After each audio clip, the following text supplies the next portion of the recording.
We're live on Facebook.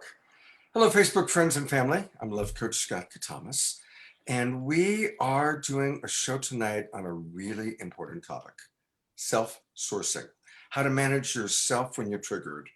And you can't dial up a love coach. You can't get a hold of your best friend who understands, but you got to manage it yourself.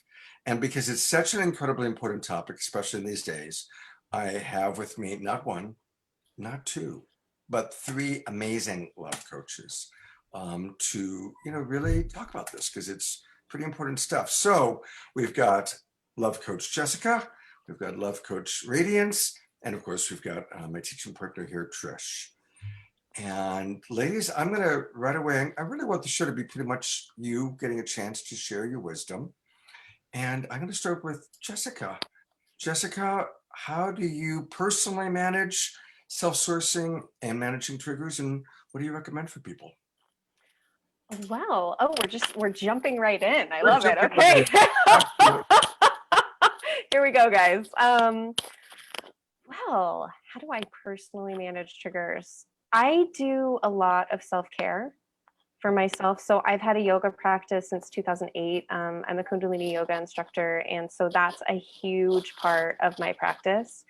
I also meditate and kind of do these clearing meditations for myself because I feel as an empath and as an intuitive, sometimes life feels very big. And I find, especially now, Corona, like so much of the time is indoors and being an introvert. And then when we go outside, there's different needs happening because people have very large emotions and people are struggling. So the meditation factor is a big one.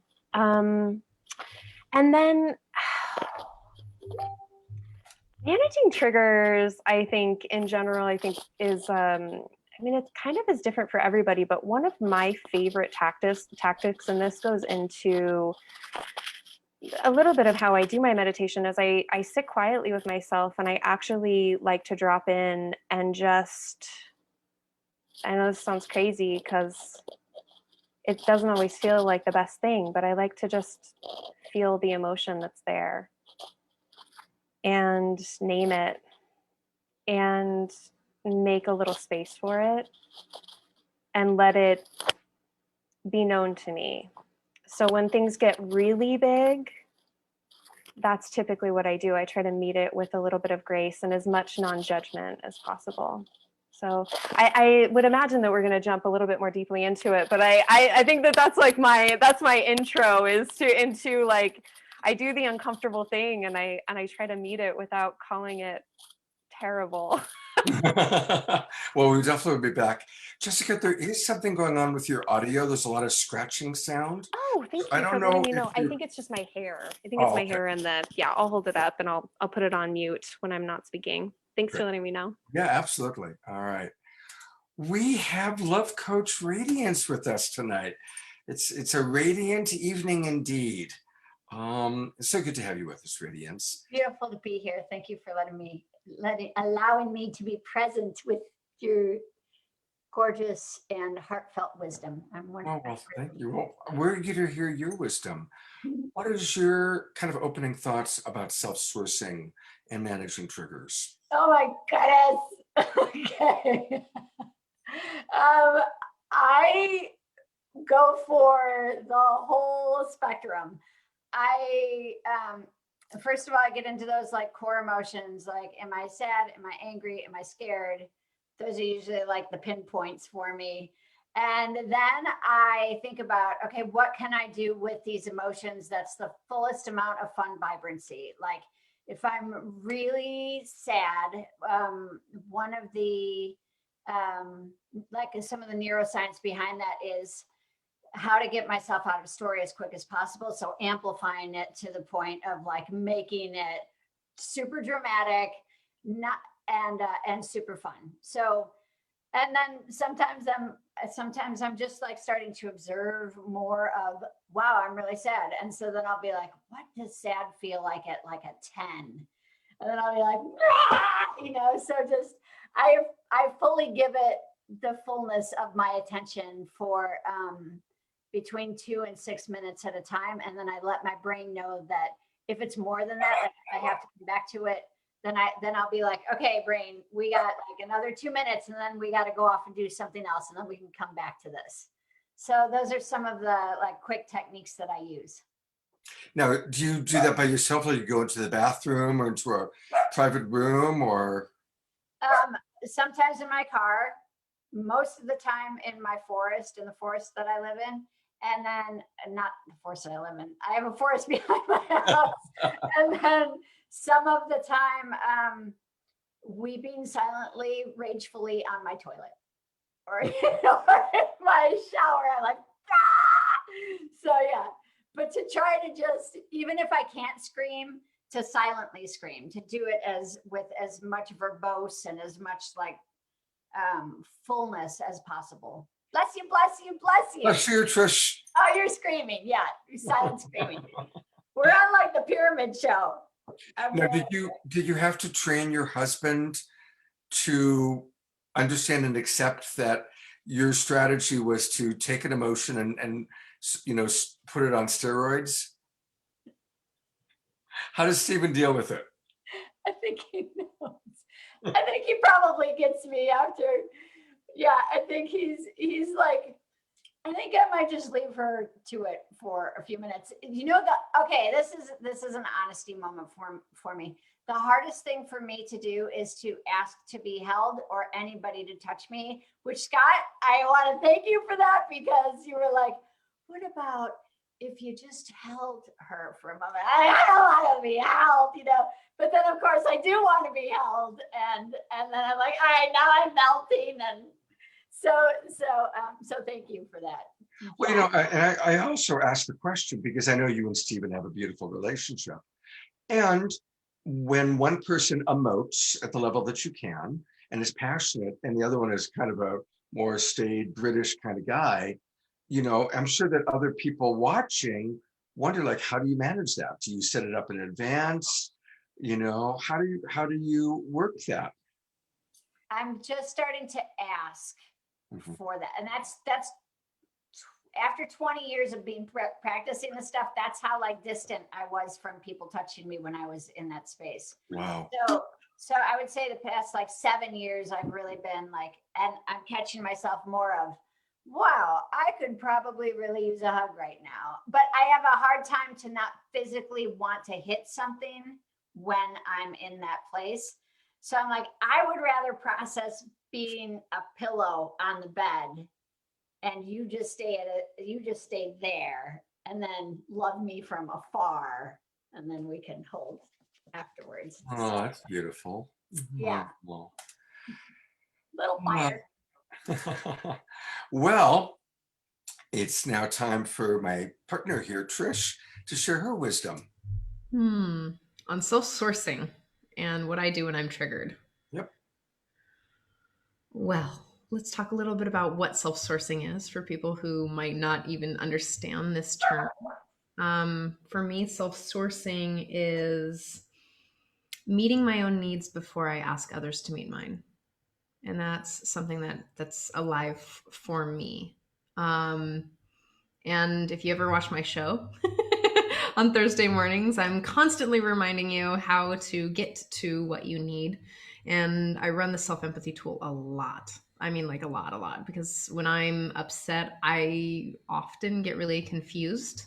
Like upset meaning not happy. So anything but like, oh, this is me and my normal whatever. I'm often running the self-empathy tool. Even in extreme excitement, I run it so that I can get to what the values or the real of it. What's the values that are running or the wants that are being met that are making me so excited. And gosh, what do I do when I'm triggered? It depends. It depends on the trigger, and it depends on which emotion it is specifically that's being triggered. So there's subtle things like if something upset me, like kind of like freaked me out, there's ways to be like, okay, I don't need to be a bitch about it. What do I want? And a lot of the time the self-empathy tool works. Then there's places that are hyper fear places that can come up and can throw me for a loop because they're a traumatic trigger, like a CPTSD sort of thing. And that's a different set of tools that I've gathered. Often that takes a lot of breath work and time by myself. If I'm really upset, I will step out. Like I can, when I start getting upset and frustrated and recognizing that I can't, I'm not sourcing my emotions or regulating very well, then I'll just be like, I have to go. I'll be back in a minute or 10 minutes. I will call you back, I promise, but I have to go right now. Or I have to walk out, or I have to take a. But if I'm in a full on, like shaking traumatic trigger, that's going to take me a little bit. That's a bath. If I'm in a full trigger, just pick me up and put me in a warm bath and let me sit there for 2 hours or 3 or whatever. Turn the water on that it's warm and it's running and rushing. And if that doesn't work, then I will just need to cry it out until I'm available to be touched again. Yeah. So that's just like 3 realms of self-sourcing. And That's they're all really valuable, and that's that's what tonight's topic is. So I'm going to just do a little bit of the biology lesson with my little friend here. And what all of this is about is recognizing when we're in our reptile brain. When we're in reptile brain, it's not pretty. Now, here's a couple things to know. When human beings are first conceived, the very first thing formed within 24 hours after conception is what becomes the reptile brain. Our brain stem then is built around it, and our entire body is built around this little walnut-sized thing that ends up in the back part of our brain. It's the oldest part of your body. And from a biological standpoint, it's ancient. It truly is not that different from what the dinosaurs had. Now, there's a reason why human beings, everything is built around the reptile brain, because the reptile brain has only one function: survival, absolute survival. And this was really important because up until recently, our ancestors were in constant physical danger. They were in constant physical survival. And so that reptile brain would get triggered whenever there was the possibility of attack. Not attack itself, the possibility of attack. Possibility of attack, reptile brain goes off and it chooses fight, flight, freeze, or fawn. Fawn is, when you just completely surrender. In contemporary time, it's ass kissing or boot licking. But it's, kind of the best example of it in the animal kingdom is when a large dog attacks a small dog, and the small dog rolls over and exposes his neck, like, okay, I give up. You can kill me. Please don't. And we all have those things. So it's fight, flight, freeze, or fawn. Okay. Now, we're blessed. We are not in physical survival anymore. Almost none of us are in physical survival. Occasionally, but not too often. But we still have that mechanism, possibility of attack. Reptile brain takes over. But now, possibility of attack is how your spouse calls your name, or how somebody looks at you funny, or how when you're trying to get somebody's attention, they go, yeah, and they're still on their cell phone, right?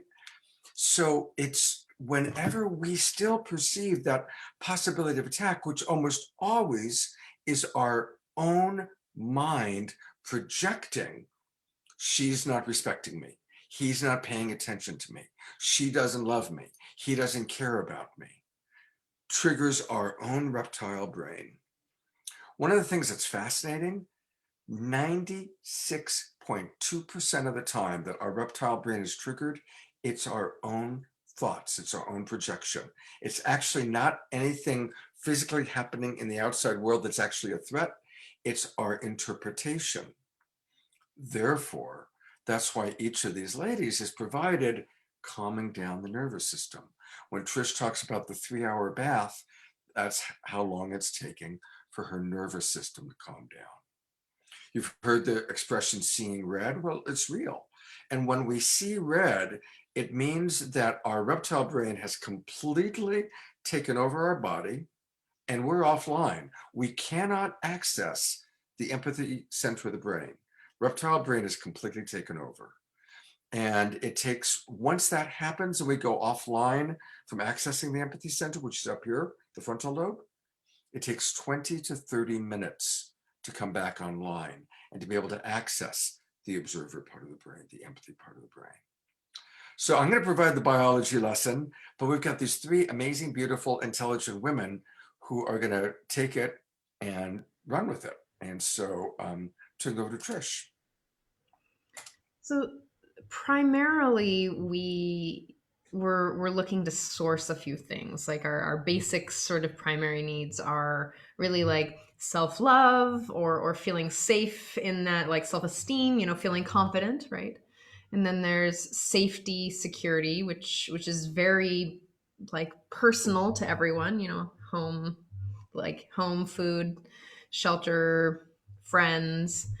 And we also have the connection to source, right? Or connection to something that we feel connected beyond just our human experiences. So the ways that we self-source in those places, like that's what self-sourcing is, right? Is finding ways to connect not only with oneself, with one's community, and with God, creator, universe, all that is, whatever it looks like for you, right? So that's just my 2 cents. And a good 2 cents it was. Jessica, do you got a nickel? I do. Yeah, I'm going to jump right in here because I'm deeply passionate about the brain, and I do something called brain spotting. So what I do is actually help to restory negative belief systems that are lodged in what we like to call trauma capsules in the limbic system and in the brainstem. And so what happens, so I love that Trish brought up this idea of CPSD, PTSD, which it's, so when we're self-sourcing, for me, I like to distinguish the different types of stress, let's say, the different types of triggers. So you have like the really big triggers, right, that are born out of our unmet childhood or developmental needs or long-standing PTSD or CPTSD. And so those things are going to need to be sourced differently than something like someone cutting you off on the road or having a really rough day where you're like mildly triggered about something. So, as love coaches and as someone who, loves to do trauma work and restoring, and we use the word trauma, like in this world, we use the word trauma very much more loosely than anybody usually would, right? So it's like, I just want to put that on the floor, but really it's like, it's just a negative or difficult belief system that we have that informs our present situation based on past experiences. And so I think it's important to kind of distinguish the way that Trish laid out the difference between these types of triggers and what we can do about it. So if I am feeling triggered by something painful, sometimes if it's a deep trigger, me sitting and breathing with myself is actually going to make it worse. Like the breathing, the long, deep breathing, it might help a little bit, but it might actually trigger me more. So in those states, I might have different resources like breath of fire or like, alternate nostril breathing that might help to bring me back. But if you're finding yourself in a triggered state over and over again and spending a lot of time there, that's when you really want to reach out. I just want to like lay this out because I think that it's really important. We're helpers. We do this all the time. We love you. What I really want to say to that, Jessica, is absolutely. So I was really touching my abandonment wound with my previous fiance, and he would always give me, like, I would get into these shaking breakdown, like fits. It was really scary and I didn't know how to manage it. And he would say things like, "Oh, just breathe, like just do the deep breaths and listen to Ram Dass." And I was like, I've been breathing for fucking an hour. and now I'm in a like I'm in holotropic breathwork space, which is actually creating a whole lot more that's coming up for me. So now I'm like psychedelic through the breath, and I'm still triggered as shit because what I really wanted was to feel safe. Like it was totally tripping up childhood abuse, childhood abandonment stuff. And what I really wanted was to know that I was safe around him. Yes, of course. And what a beautiful need and what a beautiful thing to know.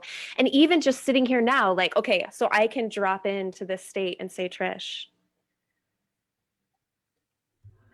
that sounds really challenging. And I can really relate deeply to how hard that is because I'm imagining that in that state of being, you really wanted to feel deeply safe, but you wanted to feel deeply safe from your lover who wasn't able to understand fully through empathy where you were in that moment.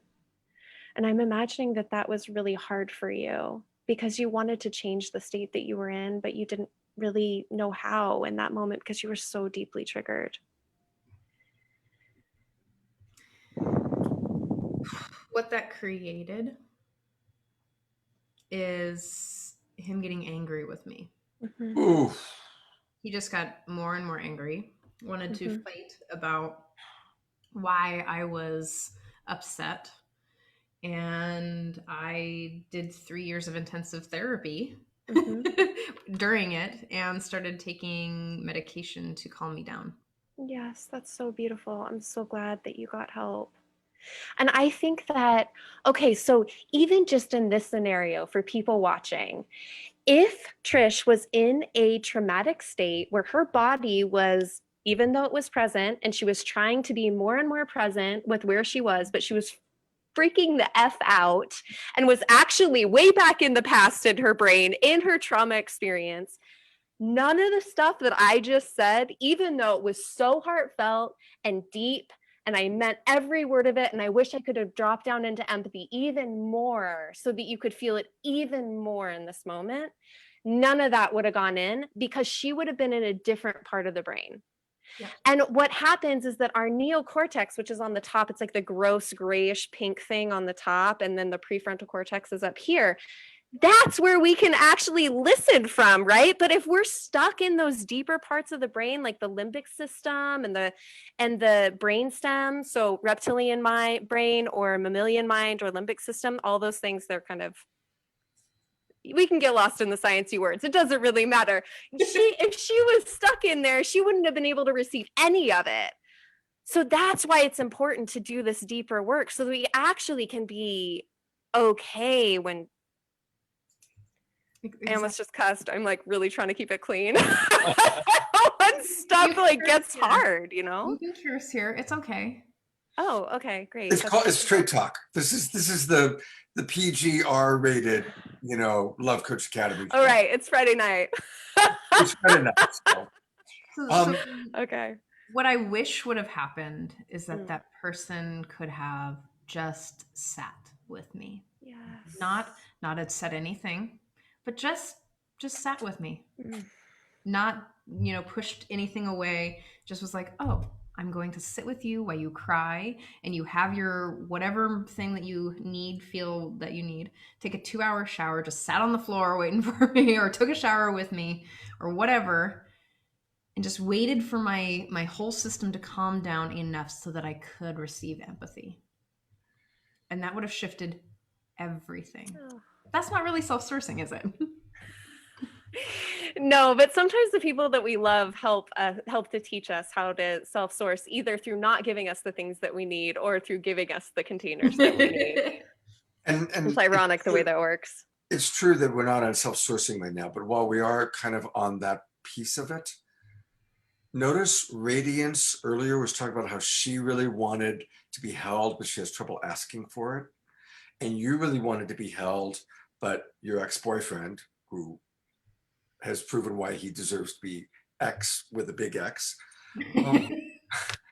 wasn't capable or willing to give you that. And I just want to emphasize for a minute, when we're in that super triggered place where we can't even hear it, we're mammals. We need homeostasis. And the best thing is to be held. Ideally, if there's someone who is gentle enough and patient and kind enough to hold you without trying to fix you, without trying to solve it, without trying to change it, but just holding you. And if he's going to say, or she's going to say anything, the only word should be, you're safe. I love you. You're safe. I love you. That's it. Nothing else. Right? That's the best thing we can do for any of our beloveds, romantic or platonic, when they're in that triggered state. In heightened states of trigger, for real. Like those are heightened states, right? And if we wanted to jump back in to self-sourcing, like I know that there's a lot of places where Jessica and Radiance and myself and you, Scott, we've built our lives around helping people get to empowered states of choice, right? Empowered states of sourcing their own needs, or sourcing them enough to be able to empoweredly ask for others to help us meet those. Yeah. You know, Radiance is so polite. She's like raising her hand and we're just jumping in there, taking over. So I'm going to put the spotlight on you, Radiance. Get in on this. You can just jump in, you know, pretend that you're in New York at a big Italian dinner. All right, those are my people. I know. I know. That's why I'm using that, right? So I think one of the pieces, first that I just want to talk about is for people who are really touch sensitive, there is that whole, I think that there's a delicacy personally between, I can see that clearly you're probably going to need a hug right now, but you may not actually want to be touched right now. So there's like that. And much of what we discuss and why there's this community of people, I believe, is to start to understand the nuances in wounding spaces. And the nuances are, do I actually want to be touched? Do I have safety in being touched? Do I have the capacity to ask to be touched? But it's actually sitting in, you know, one of the wonderful pieces of Love Coach Academy, and the reason why I was so drawn to Love Coach Academy was this idea of learning how to speak into my wound space and seeing that, and then having people reflect that and ask questions that started to map out for me. Like, when you arrive here, these are all of the things that you can start getting on your checklist. Have I eaten today? Have I taken a walk today? Have I stopped screaming long enough in order to like let my nervous system relax? Have I gotten enough oxygen today? So this helps, like this whole group helps to start mapping those components out into small pieces so that it's digestible for your nervous system. Because sometimes people just coming out and they're like, do I want to be held? I don't know if I want to be held. Don't touch me. Like there's like this, it's like trying to be on medication. Like there's so many voices. That was a lot. Okay. But for me, what I recognize is the capacity to slow down, and getting coaches and working with a community of people who actually have mapped all of that, because this is years and years and years worth of research. And to just start dropping in with a really warm community of people that could say, hey, what you might try here is this. And then sometimes it's a, wow, that was amazing. And other times it's a, do you have any other suggestions? Because that didn't resonate with me. So, so the last piece that I wanted to drop in with was this resistance. Really recognizing one piece that I recognized in touch resistance and in like pushing my push energy, because I was raised in a really big family, but there wasn't a lot of touch because the generation prior, there was a lot of sexual misappropriation. And so safe touch was not a thing, especially after my moon cycle. After I turned like 12, people were like, you're off limits. Nobody's touching you for the next. So learning like, oh, I have a resistance naturally to being touched. And I actually have to ask to be touched because I wasn't those chemicals. That was not a map in my brain. There was like there's sex touch. That's awesome. But the intimacy touch and the language of intimacy touch was what I've really nourished over these past years. So I covered a lot of ground. Just wanted to kind of another word around the trauma is the wounding space. And then what we're looking for are the nuances. Yeah. Thank you for pointing that out, because, certainly in my enthusiasm of emphasizing the importance of homeostasis, it is also important, obviously, to be considerate of boundaries.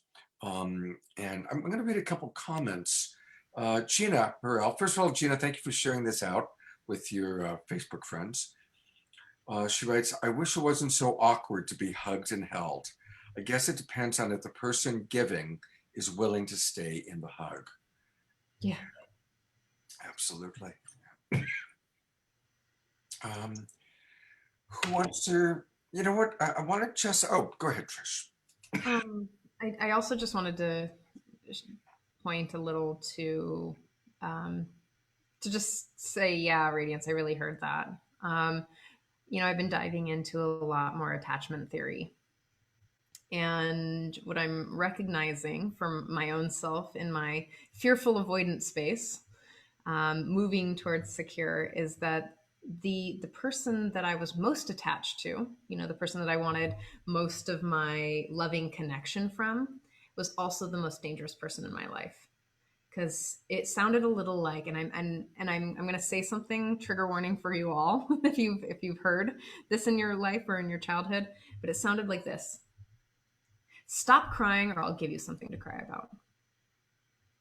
And that usually followed by something like that. So both I wanted it and I was like, oh, should I? And it gets me to a place where I'm like, I want that and I still don't know if I can have that or what to do. Like, and it gets a confusing place because I want it and I'm terrified at the same time. So the press in and the press out. We don't need to get into attachment theory here, but I'm sending a lot of love to you FAs out there if you feel full avoidance or the disorganized attachers, because you're super loved. Okay, you're super loved out there and it's gonna be okay. You got coaches and you got therapists and you got whole communities online to help you through it. That's self-sourcing. I also wanted to add, like, when I was first looking at all of this, I thought it was something to kind of look at and then try to dissect as quick as possible. And that really, like, when I was first going into all of this, all those years ago, I'm like, let's just do it, and then we'll get it over with. And then what I realized is the longer the journey, the better for the nervous system. Like finding really deep empathy and slowing down the pace in a massive way, because this is the journey of humanity. Yep. Returning ourselves to the human form and the wholeness, the holiness of the whole human. A ho to that. Like, you don't have to rush it. And please don't rush it, because you know what happens is that it's re-triggering the same stuff because you're overlooking your own needs and you're trying to hurry up your own growth pattern. And then you're just like, oh shit, why am I so disorganized? Why did I? And then you're like, oh yeah, because I was trying to rush something that really needed me to take the time and to really be empathetic with myself and to be kind and compassionate. And yeah, did I eat today? Did I brush my hair? Did I call a friend? Did I phone a friend? Did I get some things done? Absolutely. I love the slowing down part. And I think in our brains, there's this fantastic book It's epic, and I want everyone in the world to read it. It's called Come As You Are, and it is about female sexual pleasure process, everything. But it is also fantastic, and the science is wonderful. And she talks a lot about stress. It's Emily Nagasaki, I think is her name. Anyways, sometimes we confuse eagerness for pleasure. They're very similar parts of the brain. But sometimes the whole process of these things is to come out of the discomfort and move into comfort, which is pleasure. So if we were trying to force pleasure, often it does not come. I don't know if you guys know this or if you've had experience with that. But we really have to move slowly with ourselves and allow, like you guys were saying, our nervous system to catch up, to be present with us in our process. And as we start checking out, we notice the signs of the checking out. But guess what? Like when we're checking out, we're not in pleasure. We're not actually enjoying the thing that we are supposed to be enjoying at that point. So, it's I like to take that sort of bird's eye view and really pull back and say, well, what's the intent here? The intent is to self-regulate. The intent is so that I can come back into a place of presence and an ability to experience life with pleasure. Those are all fantastic things. And sometimes we can't force that. You just said something that I didn't know about eagerness and pleasure. And what came into my mind is compulsion. When any of us have a compulsion for that drink or that chocolate or the drug or whatever it might be, and we get so lost in the eagerness and the compulsion, and we're seeking pleasure, but we're lost in the compulsion. Is there a correlation there? I'm so excited that you brought this up because I really want to talk about it. So there I love talking about the brain. It's so awesome.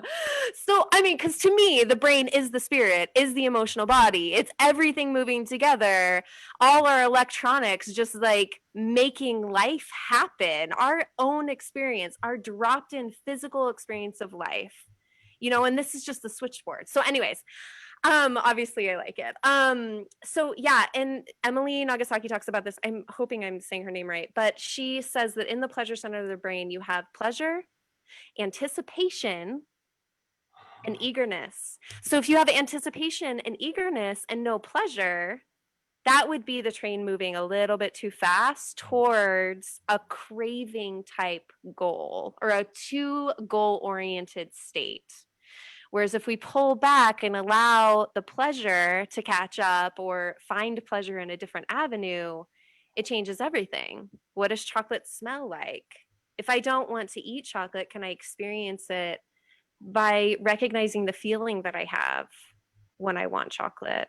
How does my body feel? How do I relax into that experience? Do I feel pleasure? So that's like an experience of pleasure sensation without, or maybe including anticipation, maybe including a little bit of eagerness, but it changes everything.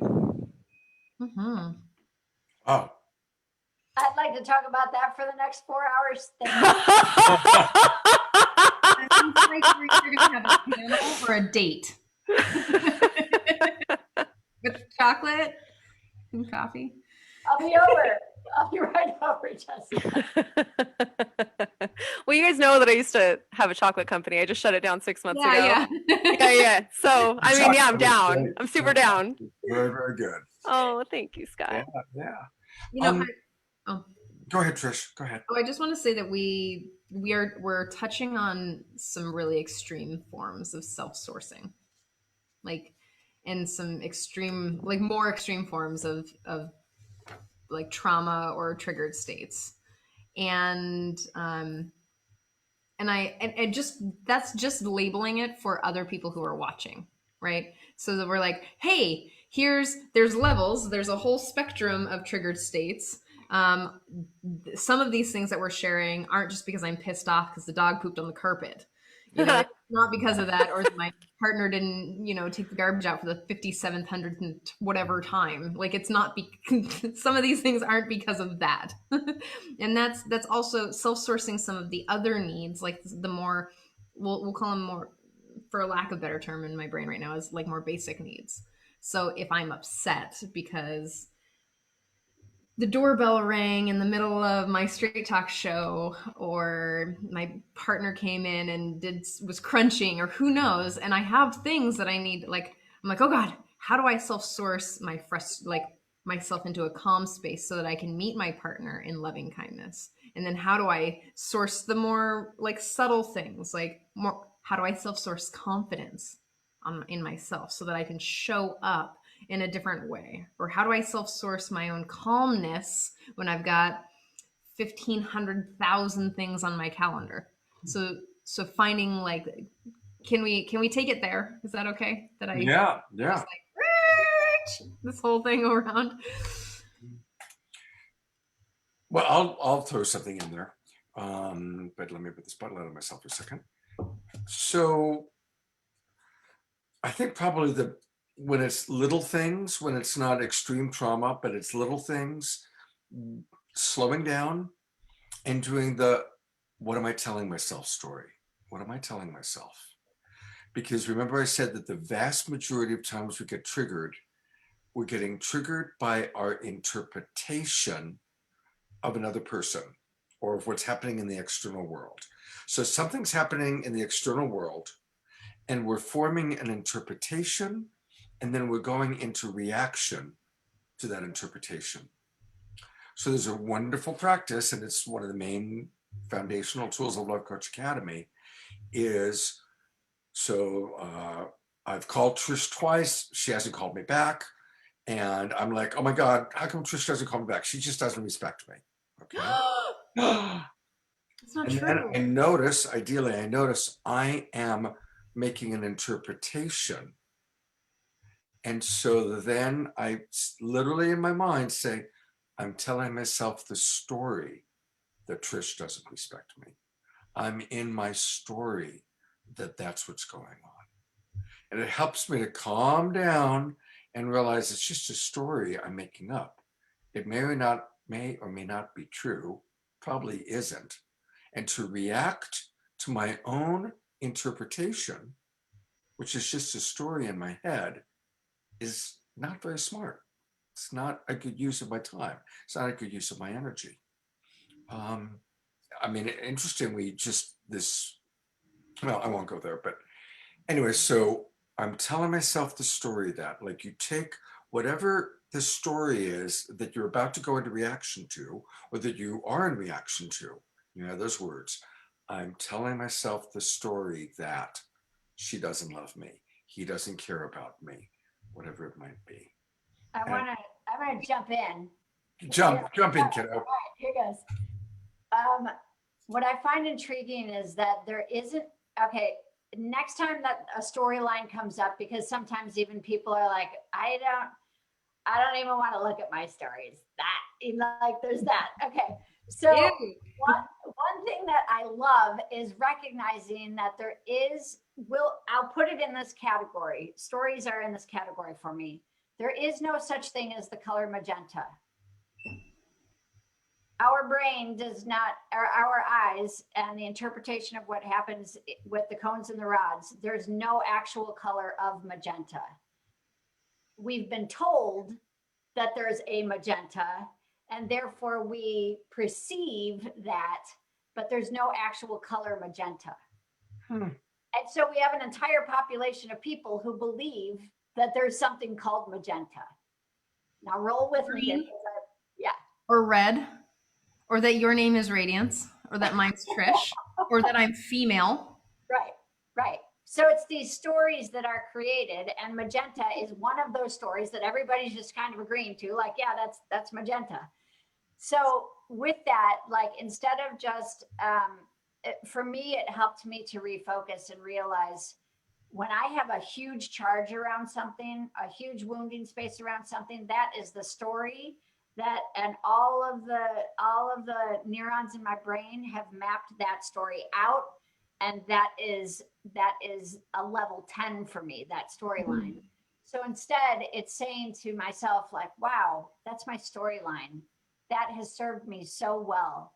I love this storyline, even if it's like that person's the biggest jerk ever. Like, Okay, that's my storyline. How long do I want to play with that storyline? Could that person play any other roles in the storyline? So Scott, that was one piece that really helped me to start moving towards understanding that I'm creating these storylines to live within vibrantly, may I add. Yeah, beautiful. Thank you. No, and this is such a great topic. It really is. It's such a good topic. Um, It's a pretty mean story that you've been running on me, Scott. oh no, I was just using that as an example. I know, I'm teasing you too. Um, Jessica, tell us more about brain spotting and how people can. And I want to say, first of all, I've gone to Jessica twice now, and I want to actually schedule another appointment. She offered that last week. It was like, yes. I did. I'm so excited, Scott. Yeah, no, I wanted to, and I figured out after you offered, I figured out what I want to work on. Oh, good. yes, Yes. Juicy stuff. I love it. Definitely juicy. So tell us more about brain spotting, how people can, and Trish, bless you, there's quite a few C's there. Tell us more about brain spotting. I and would how love people to. can- Okay, first though, I really wanted to add to Radiance's comment, and actually yours also, because I love the question. When we're in story, when we catch ourselves, when we're fortunate enough to catch ourselves and slow down. I love the question, what else could be true? Hmm. Because for me, that really works. Like, okay, I'm freaking out. I mean, I wasn't today, but I certainly have before. When I'm about to go on a show, I'm like last minute about everything. I'm trying to slap on some makeup before I go on. I'm getting like the nervous sweats, doing all the stuff. And then I'm freaking out about like, oh, I don't even know. Okay, well, so maybe the underlying fear is that I feel like I look like a goofball. I'm gonna laugh too much out of nervousness because that happens, and everybody's gonna not take me seriously. Oh my god! And then nobody's gonna want to be my client, and then I'm gonna be poor and destitute. So obviously this is a dramatization, but not always, right? I mean, I think sometimes those things happen when we're in a triggered place and like you're going down the rabbit hole. It can happen. I love that you Okay, added so- and destitute. What's that? I love that you added and destitute. Well, it's a thing. So in that state, all right, Jess. All right. What else could be true? Like you could go on with 3 people you really dig and have a good time and like laugh not out of nervousness, but just because you are having a blast and like you love a lot of people. That's neat. Okay, so that's my question. That's my ad. Oh, Trish has something. One Yes. thing. So my father used to say, so the story that I'm telling myself, my father used to say this one thing to me, and I think it's from a show that he used to watch when I was little. I can't remember the show right now, but he says, "Good story, Vern." Whenever I just like, and so sometimes what rolls through my head is some like, "Good story, Vern." And that's like what catches me in that moment of like, oh, I'm totally in a story right now. Good story, Vern. Yes. Oh my God, I love that so much. I wish that all of our inner voices caught us in that way when we were running just like straight lies. Because we do, right? Like it's hard to be human. When It you is said all of hard. that, when you said all of that, I was like, yeah, good story, Vern. I heard it in my head. Oh, I love it. It's so good. That name, that's from the book is called The Body. It's by Stephen King. That good story, Vern. That's from the story about the 4 boys in the wilderness. Oh, I thought it was an Ernest Goes to Camp or something movie. Who Oh my knows? God, Yeah, yeah, but yeah, he's talking. He always says that to his friend. He's like, "Good story, Vern. Good story." So Wow. yeah. I love that movie. Anyway, sorry, got Well, sick. thank you for solving a problem or a detective thing that I've been having for like a long time, many years of my life. Thank you. I want to just quickly address the dog crap on the carpet because there is that. And some days I am a lot better at dog crap on the carpet than others. And universe, I do not need to be shown this point anymore in my life. Thank you. But dog crap on the carpet, especially if somebody's about to like come over, and one piece that really helped me, because I have lots of friends that dog crap on the carpet is not a thing for them. So I trace back and I figure out where is my highest level charge coming from. And then I give love to that younger part of myself. My dog crap on the carpet was living with a person who was dying of cancer for 2 years when I was a kid. And I shared a bedroom with her and smelled the feces and smelled the urine. And so it instantly brings me back to that. And so once I pinpointed where that came from, then I was able to start nourishing my younger part of me in order to like walk out and be like, oh, dog crapped on the carpet. Dog, please don't do that again. Instead of like, my life is over, dog pooped on the carpet. So it's tracing that back. And again, it's helpful I found it helpful to work and map with a community of people and love coaches in order to help get all the way through that process. Beautiful, very I love powerful, very, very powerful. Yeah, thank you. You know, I'm going to put the spotlight on Mimi. We got to get back to brain spotting because we never finished that. But while we have the spotlight on Mimi, also known as Radiance, I'm sorry. Oh, you're beautiful. I got it. She's teaching an amazing class tomorrow, all about marriage to self. And we still have some availability for the class. But Radiance, start just tell us about it. It's this sure. It's this idea. I have done marriages for an extensive period of time, meaning I've married a lot of people. One thing that I recognize in the over 30 crowd, the 40s, the 50s, the 60s and up, we all learned the other person will somehow magically appear and we will be filled and loved and adored exactly as we are. And if you're anything like me, there's a lot there to not only love and adore, but also there's a lot to map out to get to that love and adoration place. And so this is my introductory course for emotions and starting to take the steps to put life in a full spectrum of love relationships so that I can start to recognize where I can meet my own needs instead of asking other people to fill all that up and then blame them when they can't do it because I haven't taken care of myself. So it's a fun course. People are usually like, this is so much fun, like crying, and not everybody, but it's very touching and warm. And I'm a lot of fun to hang out with on Saturdays. You are a lot of fun to hang out with. Absolutely. So it's tomorrow morning, Saturday morning at 10 o'clock Pacific time. That's 1 p.m. Eastern time. Yep. And I guess the best bet is if anybody's interested in participating in it, since it's happening so soon, probably the best bet is to send a Facebook private message either to myself or to Radiance, and we'll send you the link where you can register for the class. That's probably because it's happening tomorrow. Yes. But and anything else you can share about what's going to happen tomorrow? Yes, I believe it's about 90 minutes long. Is that correct? I think That is correct. okay. So we're going to just look at like the 13 basic areas of your life and just get a broad overview of that. And then we go into a deep, beautiful ceremony where we get to cherish and adore you because you should be cherished and adored. I'm really looking forward to your class tomorrow. Really looking forward to it. And I have done her marriage ceremony, self-marriage, you know, and it is interesting. I've commented a lot recently that when I was younger, you know, my peer group and I were in our 30s, it was all about finding your soulmate. And now it's much more about finding your tribe, you know, and finding your community.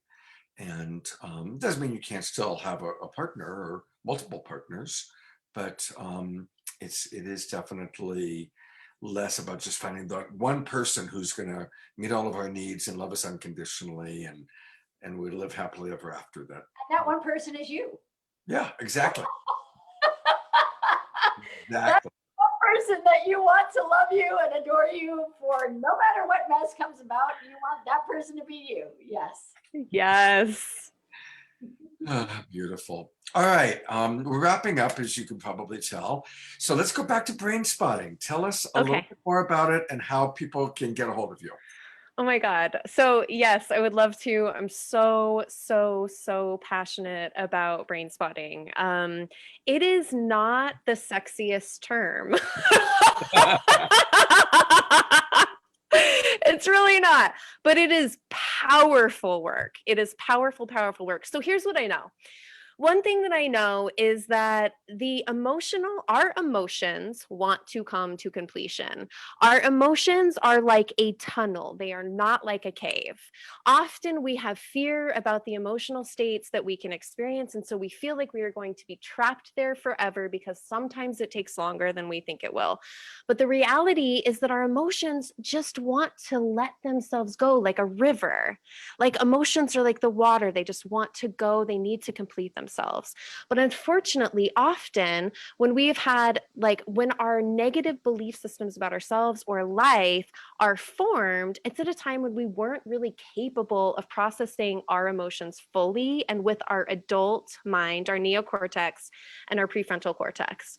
And so, what brain spotting does, it's a pretty simple process, but it's very profound.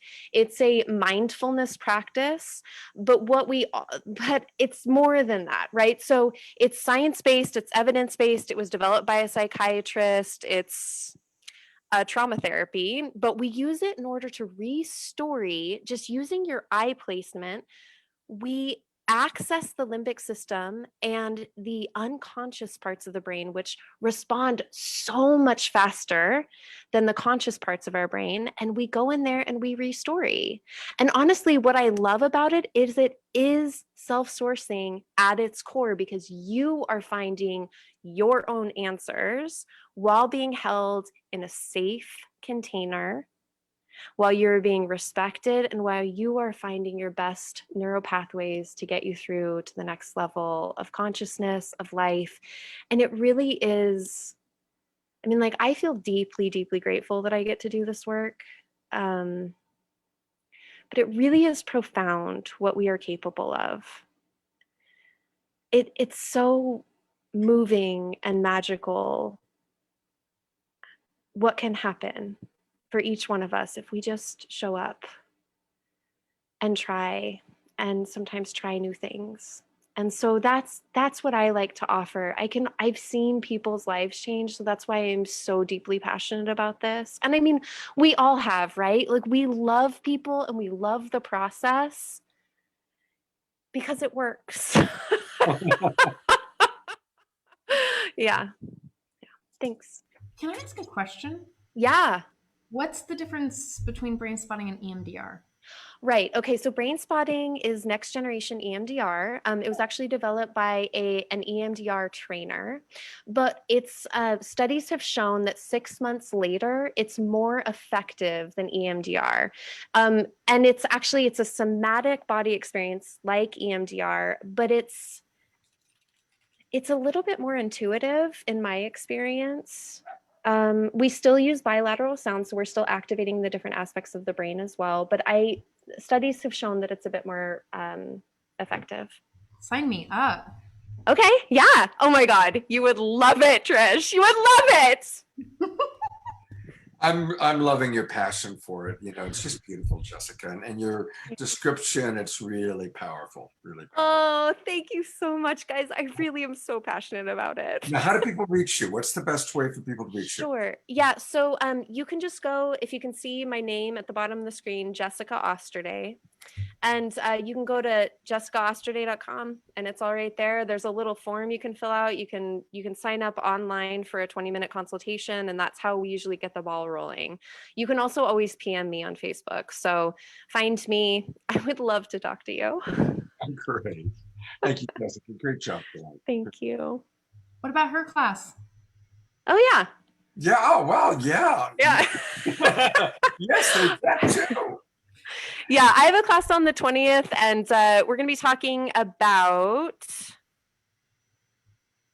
I can't remember. Oh my God. I'm excited about brain spotting, but you should come. It'll be fun. Pull it up. Why not? Oh God. I tell you what, I'm going to put the spotlight on you, Trish, All right. while I find Jessica's class. I do have it here. But tell us what you're up to and what you want people to know. I will. So just to again plug the Love Coach Academy, not only is Radiance teaching classes and Jessica, but there's a whole masterclass series going on right now that has 10 amazing classes that you can get for a really incredible package. And if you want to do individual classes, so the whole package is for 10 classes is $99. $99.97, and then for each individual class it's $19.97. I believe that's right. So I invite you to look it up, look it out. Like, you know, we'll post it all over everywhere this is, and on Love Coach Academy. I'm teaching a class on. I've got it right here. There it is.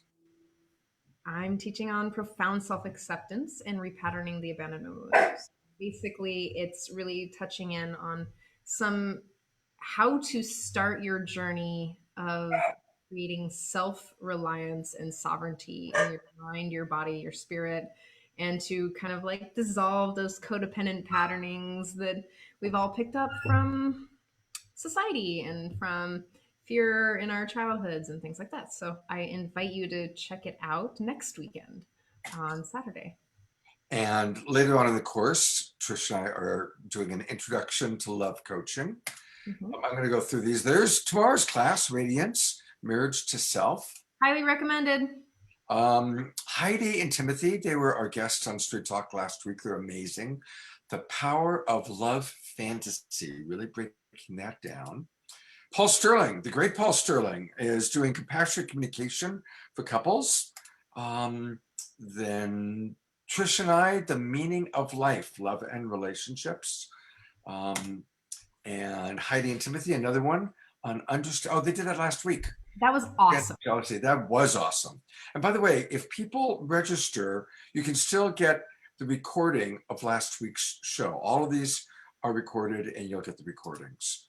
And then Laura is going to be teaching world building identity, identifying and communicating your values and needs. That's going to be very powerful. Anuprabha, one of our senior love coaches, she does our empathy practice group every Wednesday night, harmonizing mind, body, and soul. She's an amazing sound healer. So, and there's Jessica. She's going to be doing emotional resilience. And it switched, the date switched. Yes. Yeah. So I'm going to be on February 20th and Paul is going to be on February 27th. Yay. Thank you, Paul, for coming through. All yes. Right. Bless him. So there you have it. There's our things. And so, Trish, is there anything you want to share about your personal, what you're teaching, coaching? Singles, sovereign. Yes. Okay. Yeah. Okay. Thanks for the, I have so many things going on that sometimes it's really hard for me to like focus on which things to share with y'all. So something that I'm really excited about is on Tuesday night, we are hosting Radiance and I, and we'll hope that Jessica will come back, that we are hosting a singles mixer. So it's a speed relating mixer for all genders, all folks, East, West Coast, and we're going to have a lot of fun. It's always so intimate, so connected, and the organization is really growing into, like, we're taking incredible feedback and weaving it into something really beautiful. We've had connections, both in friendship and in potential lovership. So we'll see. If you're lonely and you don't want to be lonely anymore. Yeah. Where do people get the information on that, Trish? Where do they go? Well, you can sign up for the Secure, Sovereign, and Single group on Facebook, and I'll post it in this on Love Coach Academy. And you can follow me on my page, and don't worry, you'll know. You'll know where to find it. If it's not on Love Coach Academy and any one of our pages, I'm sure it'll find you. All right. And Radiance, is there anything else you want to present to let people know besides your class tomorrow? I really just love that single sovereign secure group, and I really appreciate being able to help have some of these patterns that we're all wanting to practice and building community, because so many people are just trying to find more connections with authentic connections and community with people. So this was kind of an outreach from Love Coach Academy in order to create more warmth in community and communication with people. Beautiful. And I've pulled it up on Facebook. If you just put into the Facebook search bar, secure, sovereign, and single, and look at all the amazing things, including Trish and her most recent self-love show, which is awesome. a fantastic show. And here's the details about the next singles mixer. Look, I've invited you. Yeah. Wow, that's right. She did invite me. I just might be there. So, all right. I am removing all the spotlights and putting us on gallery view. Thank you, ladies. I love each and every one of you. I respect you each so very much. And thank you, Facebook friends. And I recognize most of the people who watch this show watch the replay. So even if you're watching the video replay, you can still send us messages, questions, comments, and we'll do our best to get back to you. Thank you, everybody. Have a beautiful weekend, and we'll see you soon. Good night. Good night. Night.